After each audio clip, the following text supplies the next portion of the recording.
ಹೇಳಿಕೆಯನ್ನ ನೀಡಿದ್ರ ಮಾಜಿ ಸಚಿವ ಎ ಮಂಜು. ರಾಜಕೀಯ ನಿಂತ ನೀರಲ್ಲ, ಒಂದು ವೇಳೆ ಪ್ರಜ್ವಲ್ ರೇವಣ್ಣ ಅಭ್ಯರ್ಥಿಯಾದ್ರೆ ನಾವು ಯಾವುದೇ ಕಾರಣಕ್ಕೂ ಸಹಕಾರ ಕೊಡೋದಿಲ್ಲ ಅಂತ ಎ ಮಂಜು ಅವರು ಹೇಳಿದ್ದಾರೆ. ಒಂದು ಕ್ಲೂ ಸಿಕ್ಕಿತ್ತು, ಬಿಜೆಪಿಗೆ ಹೋಗಬಹುದು ಎ ಮಂಜು ಅವರು ಅಂತ. ಯಾಕಂದ್ರೆ ಪದೇ ಪದೇ ರೇವಣ್ಣ ಅವರ ಫ್ಯಾಮಿಲಿ ವಿರುದ್ಧವಾಗಿ, ದೇವೇಗೌಡರ ಫ್ಯಾಮಿಲಿ ವಿರುದ್ಧವಾಗಿ ಬಹಿರಂಗವಾಗಿ ಸ್ಟೇಟ್ಮೆಂಟ್ ಗಳನ್ನ ಕೊಡ್ತಾನೆ ಇದ್ರು. ಮೊನ್ನೆ ಸಾಲದಕ್ಕೆ ಶಾಸಕ ಪ್ರೀತಂ ಗೌಡ ಅವ್ರ ಮನೆಗೂ ಕೂಡ ಹೋಗಿ ಅವರ ತಂದೆ ತಾಯಿಗೆ ಸಾಂತ್ವನದ ಮಾತುಗಳನ್ನ ಹೇಳಿ ಬಂದಿದ್ರು. ಸೊ ಆಗ್ಲೂ ಕೂಡ ಒಂದು ಮಾತಿತ್ತು, ಬಿಜೆಪಿಗೆ ಹೋಗ್ಬಿಡ್ತಾರೆ ಮಾಜಿ ಸಚಿವ ಎ ಮಂಜು ಅಂತ. ಈಗ ವೈಯಕ್ತಿಕ ವಿರೋಧಿ ಅಂತೂ ನಾನು ಅಲ್ಲ, ಆದ್ರೆ ಒಂದು ವೇಳೆ ಪ್ರಜ್ವಲ್ ರೇವಣ್ಣ ಅಭ್ಯರ್ಥಿ ಆದ್ರೆ ನಮ್ಮ ಸಹಕಾರ ಅಂತೂ ಖಂಡಿತವಾಗ್ಲೂ ಇರೋದಿಲ್ಲ. ಹಾಸನದಿಂದ ದೇವೇಗೌಡರು ಸ್ಪರ್ಧೆ ಮಾಡಿದ್ರೆ ಮಾತ್ರ ನಾವು ಬೆಂಬಲವನ್ನ ಕೊಡ್ತೀವಿ ಅಂತ ಹೇಳಿದ್ದಾರೆ ಎ ಮಂಜು.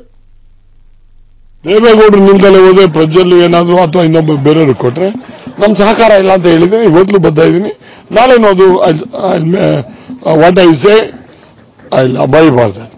ಸಹಕಾರ ಇಲ್ಲ ಅಂದ್ರೆ ಇಂಡೈರೆಕ್ಟ್ ಬಿಜೆಪಿ ಸಪೋರ್ಟ್. ಬಿಜೆಪಿ ಅಲ್ಲ, ಯಾಕೆ ಬಿಜೆಪಿ ನೋಟ ಇಲ್ವಾ? ಸುಮ್ಮನೆ ಇರಕ್ಕಾಗಲ್ವಾ? ಏನ್ ಬೇರೆ ವಿಧಾನಗಳಿದ್ದಾವೆ, ಅವ್ರಿಗೆ ಸಪೋರ್ಟ್ ಇವ್ರು ಸಪೋರ್ಟ್ ಇದೆ. ಒಟ್ಟಿನಲ್ಲಿ ದೇವೇಗೌಡರು ನಿಂತರೆ ನಮ್ಮ ಕೋಲೇಷನ್ ಅಲ್ಲಿ ನಮ್ ಸಹಕಾರ ಇದೆ, ಅದ್ ಬಿಟ್ರೆ ಇಲ್ಲ. ಸಹಕಾರ ಇಲ್ಲ ಅವ್ರಿಗೆ, ನಮ್ದು ದೇವೇಗೌಡರಿಗೆ ಸಹಕಾರ ಇಲ್ಲ.